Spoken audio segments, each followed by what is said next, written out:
to It'll fans. never happen again. Never happen again.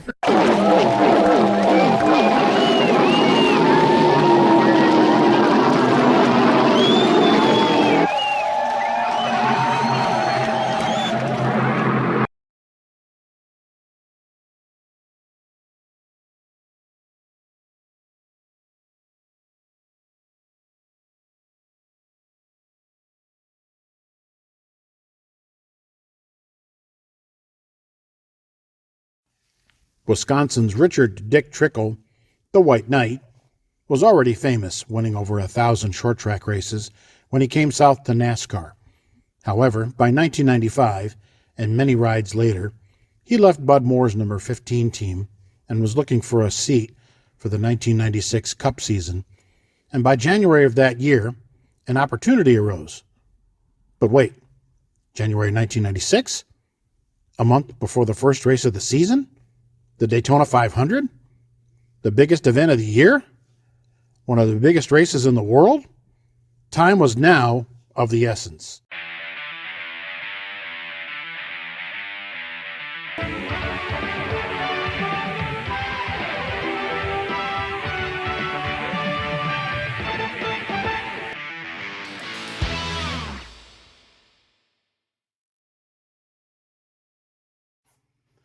Sunday morning, February 18th, 1996, the, whatever it was, 30th, 29th annual, 39th annual, sorry, I got C's and D's in that, boys and girls, Daytona 500, and if I'm not mistaken, nice sunny day, was the weather what you thought it was going to be for tuning? It was close enough. It didn't get as hot as they said it was going to get, but it was a nice sunny day and no clouds, it was going to be a good race day.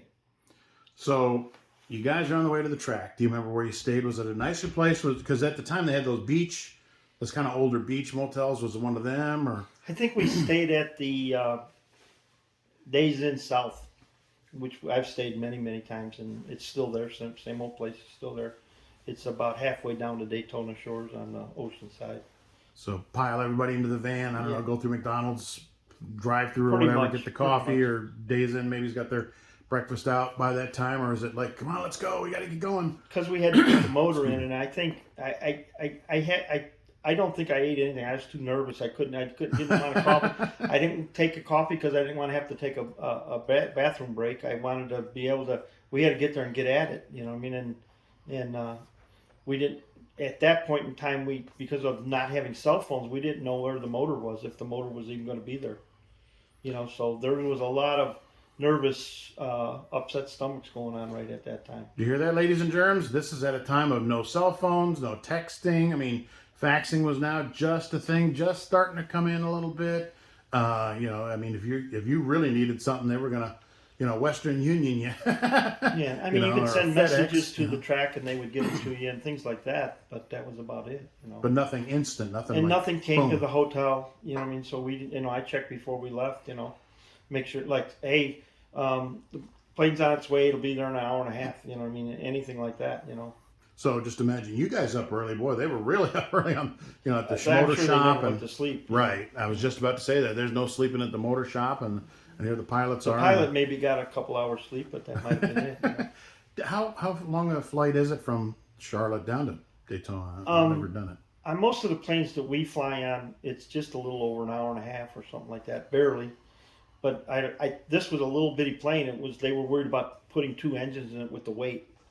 I can tell you that. So that was a little sketchy. Boy. You do what you have to do, I guess, Yeah, Aliyah, talk about weight on the plane. We had measurements of the side door to fit it in and things like that, Never thought of that. So do one of you guys go get it, or does Kenny Wallace? It was at the track. That was already there when you got there. Great. Somebody loaded them in the back of a pickup truck and they were at the track, So now you're putting the engine in and here we go again, hooking up the throttle linkages, hooking up the oil lines. Take your time, but hurry up. Hooking up the gas line, the fuel lines, hooking up the, don't bump into that and bend that and don't chip that and, all of that, and the fact, and you got to remember that race went right at noon-ish back then. That you're right. And because it was on at 11 o'clock in the morning Central Time. for us that were from the Midwest. Right. I mean, we stayed home when we weren't in racing and home watching it on TV. And so it was hustle time. It was hustle time. And the garage opened at 7. The motors were there, and you're capable of doing it in a couple of hours, but you want to have a little buffer and a little leeway. But like you say, you want to not rush through it. Right. Make sure we remember this goes here, that goes there. Don't forget to fill this. Don't forget to do that. Grease this, all that. Make sure it's lined up correctly. Checking off the list. The clutch adjustment, all of that kind of stuff, because you could be putting the transmission, marrying the transmission to the back of the motor and throw something out of alignment, and then you got more problems, and then you're hurrying and making it worse, and just a lot of things can happen, and there's things that people don't know. You want to make sure you try to put the drive shaft in the same way it came out for balance, for vibration, because if you turn it a turn, the cups, it goes on and two U-bolts hold the drive shaft in. If you turn it 180, it could make a difference. And then you got your driver calling and saying it's a vibration. It's I don't know if it's a motor, I don't know what it is, but I can feel it in my ass and something's vibrating. And that's all you need, right? Especially on a team so like all that. These things, and Rodney and everybody was pretty on top of it, but we're pretty much not frantic shouting, but hey, make sure to do this, double check this, that kind of stuff. Yeah, no shouting as in, hey, what are you doing? But to make sure they hear you. They understood you. And we had time. We had the pipes cleaned. We had things like that. We had stuff laid out and ready. I had organized stuff so that when we got there in the morning, it was just kind of A to B, A to B, A to B, kind of stuff. Did you have somebody next to you in the garage, or could you lay stuff out in the next stall? Because we were like back markers, we had a little extra room there, Awesome. in that garage, Yeah. Even though you're walking further, but maybe another 50 yards, maybe that's. Well, I guess if you're getting 2 hours of sleep at night, 50 yards is a big deal.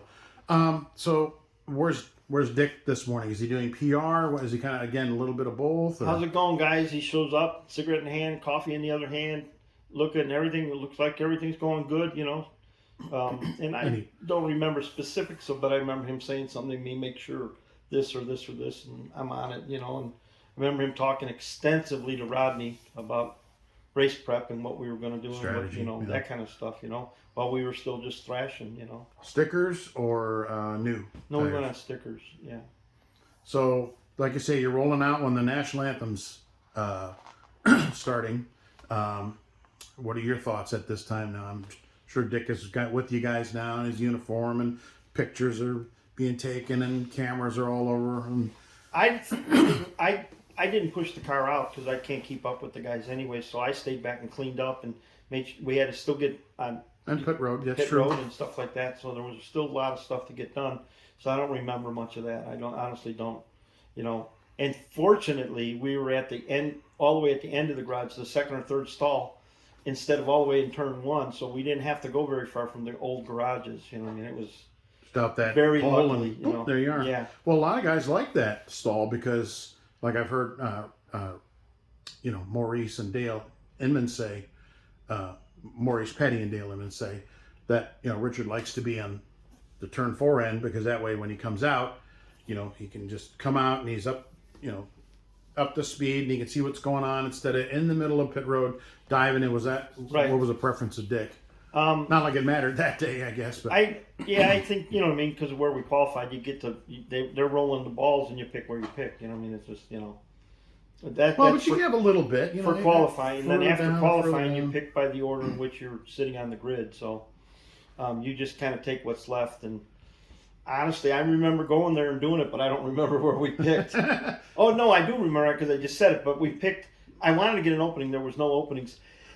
Excuse me, left, but I just said we're at this end, and then we got an easy in and long out, but So, green flag. For you guys, is it? Oh my God, green flag! The butterflies, are intensify, or now is it? This is what we came here for. The proverbial doo-doo already hit the fan before that. We're going around on parade laps. Dick says something's going on with the temperature. We're getting hot, and already on the parade lap. Ooh.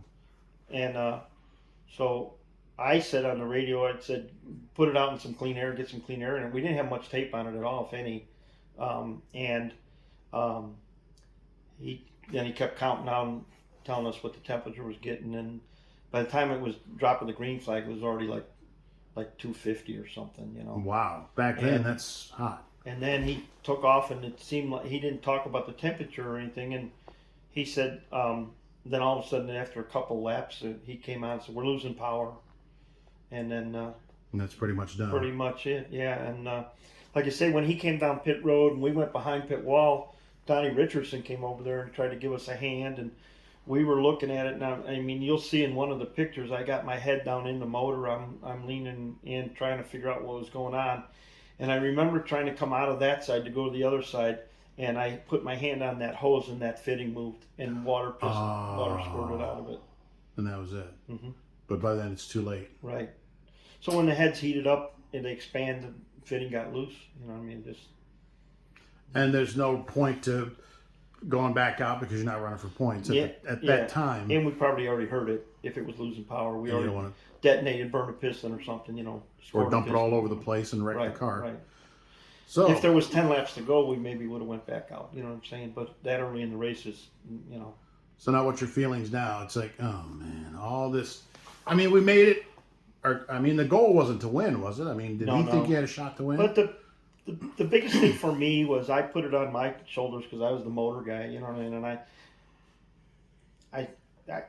I said it's something. Still look like it affects you this day. You wouldn't have. Thank you. It's something you wouldn't have checked because they come with sealed caps on them and stuff like that. And evidently, we took the caps off. I believe I did it, and nothing was loose. And there would be no reason. Because here's the thing: at that time in the morning, and trying to get this thing back and there would have been probably no reason for it to come out in the first place. I don't understand that. But being a 45-degree fitting, if it only turned a part of a turn and locked and got tight, you wouldn't be able to put the hose on. You'd have to find another hose. It would create a problem. So you kind of that's where they were. That's where they looked like they were. Leave well enough alone, you know. But yeah. I really took it. I was like really sick to my stomach that I caused this and all this. Everybody that worked so hard and everything else, and we didn't even make only a few laps, and we were done. And this was definitely a one and done kind of thing, and something that it hurts just as much now to talk about is because it'll never be repeated again, you know. Right. Well, but on the flip side, like you say, the thousands of variables that could have gone wrong. One tiny thing goes wrong, you guys aren't even there. To the point, I didn't ride home in the van. I rode home with Vicky and John, Dick's daughter and son-in-law, because I didn't want to. I felt like there might be tension in the van that, like, who tightened them, who checked them, who didn't check them, kind of thing, and maybe I was weaseling out and taking the easy way out. But had anybody said anything in the garage with loading up? No, it was just one of them things. Was it what was the mood? Even like I can remember Rodney and the guy from Australia that came and helped us that day. It was just like they all were of the opinion that's something you wouldn't have checked. You know, it comes from the engine shop like that. They've already run it on the dyno. You know what I'm saying? So the motor's ready to go in. You know. Well, they wouldn't have time to run that one on the dyno, would they?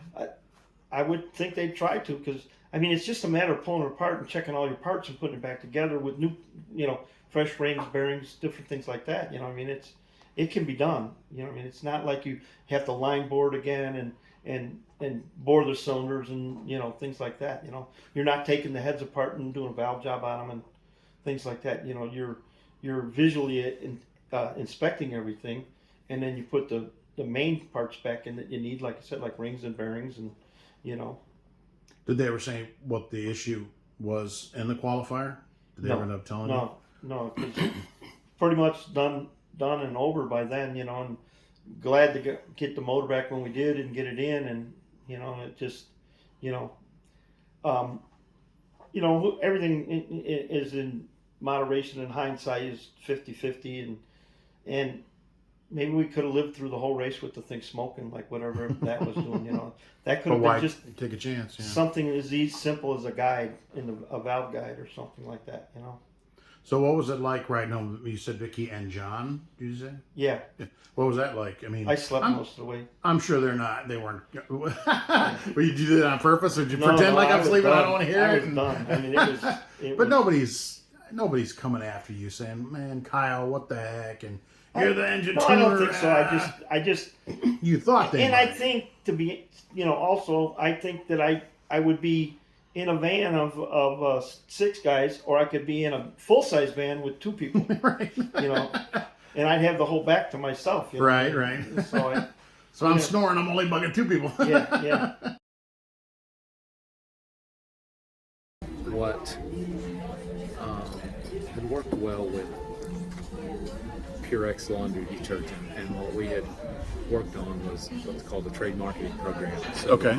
that's where you go to a retailer and or you go to a company that wants to sponsor, and they actually work with the retailer and will trade out marketing space in the grocery stores, whatever, if it's a grocery product. And so, like, Purina, I think it was with Publix, maybe it was in Florida, something, Yeah. Yeah, I believe you're right. Yeah. It was one of the chains there, and they actually coordinated with them. I know when we came to Charlotte, and they came to us, we used Harris Teeter up here. Okay. And so, they would work with a grocery chain in each of the local markets and build their program from there. So that's how we actually funded the program through Purina, was they could look at it and say, you know what, we're getting more than just a name on the car. We're getting, some Grocery store space and trade outs with them. So that's how it all come about. What was their reaction while they were at the track? Were they? I'm sure you had. Do you remember how many people you had there? Maybe a dozen, Maybe, I don't know. Yeah. Were they all excited? Hey, you're doing a great job. Everybody was pumped about it. Of course, Purina at that time, and I don't know where they are now, but they were based out of St. Louis, Missouri. Oh, okay. So, it I'm was. pretty sure that's how Kenny Schrader ended up with them after Trickle had him on their Xfinity. That's right. He did have Arthur car. car. You're right. Yeah. And so they're, I know they had some changes in their marketing people after that and all that, The kiss of death. Yeah. But they were pleased with it, and that's why they've continued on to our next one after that was Charlotte, and we're trying to build on it from there. So we looked at Atlanta, but we needed an intermediate car. So by the time that we got back from Daytona, secured a shop over here in Mooresville, out at the drag strip, built a shop, started getting cars. We got an intermediate car, and by that time it was Charlotte time. So we rolled around and Purina come on board with us there, and we had Ed Barrier in the car. Yeah. Because Dick was already at the Hoddick Myers car. He was there. He went. Yeah, I think he went within a couple weeks after Daytona. Yeah, I think you're right. That Junie brought him over there, and he was there the rest of the year, I think. A couple of years. Yeah, it was amazing to me, Kevin, when we secured Purex, which was a dial soap company. We went out to Phoenix, met with them. I got to be good friends with a lot of the people out there, and so we felt comfortable with our relationship with Purex because we were building on it. So they felt comfortable enough to tell me who all was coming after them. And it was amazing in the garage area. Probably even the sanctioning bodies too, weren't they? Yeah, oh yeah. I mean, we had. I'd get a call and said, so and so just called us, some race team, and they're telling us that they can do it for this, and and so. It was an eye-opening experience to me as a young kid, because I was in early 30s then. That all of the, just what happened in the garage area from a marketing standpoint. Right. We were trying to bring in something new to the sport where you reached outside those traditional motor oil, Right. Beer. That's a perfect time for it too. And so we were looking at building outside the sport to bring in new blood in. So it worked out real well. So now here we are, I hate to date my shows, but 25 years later, and I mean, I know what Kyle's doing, so I don't care. No, I'm just kidding. But now, what are you doing nowadays? You didn't officially. You weren't listed in anything on like a racing reference or anything. But were you crew chief anywhere, team manager anywhere, or was that kind of? No, after my family and I, we had a chain of rental stores, equipment rental and party rental stores, Okay. and so we started building on that, and actually our party rental business started taking off from there, and we were running 14 trucks up and down the East Coast. We did Bike Week in Daytona all the way, so we did. Oh wow, the that's a bigger full-time events. job. That's a month. Yeah, so we did, so that's what I turned to, and then in 01, I think it was, 2000 or 01, 02, something like that, we sold the company to a group out of California. I kept our linen manufacturing division in the sale, moved it to Lincolnton, North Carolina, and now we're in the same county in Vail. Okay. Actually, it's Catawba County, just outside Hickory. Okay. And we've had a textile plant since then. But yes, I believe you did. My father passed away last year. Sorry to hear that. And until that was always been. He went to work for when we sold the equipment rental. My mom and dad were good friends with Joe and Pat Gibbs, and to this day. Okay. And so Joe actually brought him over there to work at JGR. Wow. For several years, just to kind of be his right hand, whatever. You like the paint job so I much? never knew that. I wish I would have known that. Yeah, and in fact, Joe, at his funeral, Joe just did a wonderful story about my father and him.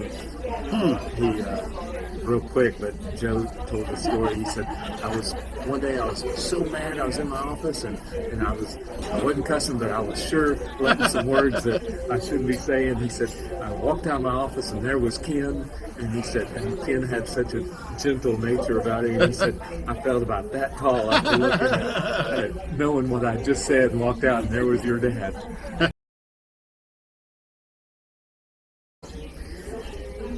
When you look at the sport, I guess Kyle and I had an opportunity to kind of be in those years of the sport that, like you said, it can never happen again. I mean, we have a unique story, but at the same time, NASCAR has a unique story that I think it's that era of the 90s where the sport was really being broadened outside of those traditional Southern roots. It was something that I mean, it could never happen again. It's not going to, and it was a lot of fun.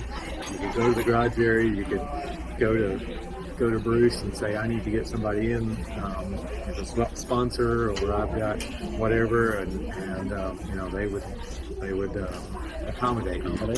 And now it's just totally different. So I agree with Brittan so much that I feel so blessed that I was able to get in the sport when I did, and when David Pearson was still racing, Bobby Allen was still racing, Cal Yarber was still racing, and these were guys I watched on TV, and I would look across the garage and see them and just think how blessed I was. I don't know how else to say it, and to get through those years and watch that train. I'm going to maybe more describe it like a amusement ride, like a roller coaster ride. It was just click, click, click, click, click, and then it was just kind of out of control, and the light doesn't burn bright long. You know what I mean? If that's true. Feel that. And I'm so fortunate again to say this, but I've been involved for so long that where I see it, I'm not really comfortable with, but I'm very happy that I've got to make the journey, and I've made a living doing this, and it's been a great ride. But what Brittan did will never be accomplished again. It won't be allowed. It won't be allowed, exactly. And it can't be. It's the parameters that they've set up. Charter system, I mean, it's just not something. I mean, you have to have stuff approved months in advance, numbers and sponsors and colors.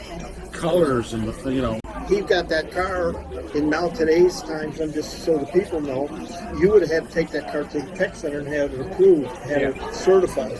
And so we'd have never made the race, you know what I mean? So, and these are just, it's just parameters they put into the sport these days that again, a guy like this could never put it together again. Say Joe Gibbs is just starting out, or Richard Petty's just starting out. It's, say they got it for a famous name, or like a Taylor Swift. It's not going to happen. That's right. Brittan, the exact example that I want to make is like that 200 billion lottery that happened. Let's say you and me are still longtime friends. Hey, you want to go racing again? I won the lottery. I got 199 billion. Okay, let's go over to Hendrick and buy 2 cars, 2 speedway cars. We're going to run Talladega and Daytona. Okay, what else do we need? Well, we need a hauler. We need a truck. We need parts. We have to take them to be certified. We have to get the sponsor approved. We have to get the color approved. We have to ask them for a number and get our number approved. All of this, we're talking that we will probably not be on a racetrack until Charlotte, and we got 2 speedway cars we can't do nothing with until Talladega. I want to tell, I recently was able to induct Dick into the Illinois Stock Car Hall of Fame. And I wanted to share this as a really neat story that I think everybody would like. Dick was like telling jokes, and he was a good storyteller, and just all around, just a good guy. I mean, what you saw is what you got with him. He was not pretentious. But he told this joke numerous times, and the joke goes, there was a farmer down on his luck, and he was reading in the paper that the bar in town was looking for a bouncer. Well, this guy was only like 5 foot tall, but a pretty tough guy, and he decided he was going to go apply for the job. Well, prior to this happening to him, he had been out plowing his field, and the tractor bucked or something, and he fell off the tractor, ran over his arm and cut his arm off. He went in the dirt and found his arm, runs up and shuts the tractor off and runs to home, and he sewed his own arm back on.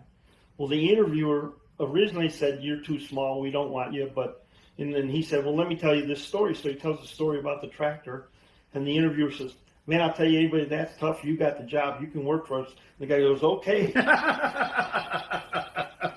The reason I'm telling that joke was because almost every single time, whether Dick was in the back of a pickup truck or in a convertible or in the car, he would always look up and he'd give me that.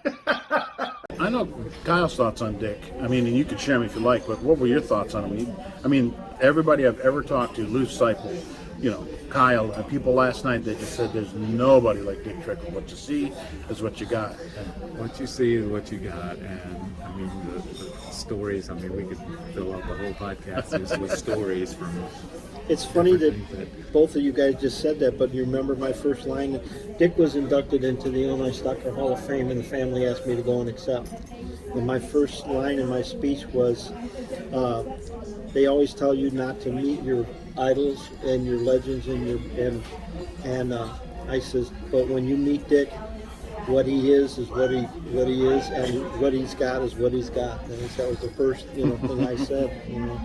And actually, I have to be honest. I ended up getting pretty emotional trying to get through it, and I got through it. But it was a real fun night. And last night, again, I don't want to make this all about me. We need to keep you talking. No, it's you guys. That's why I have you here. I did a Q&A last night at the Stock for Tots. The people that paid for the gold package get to come in early.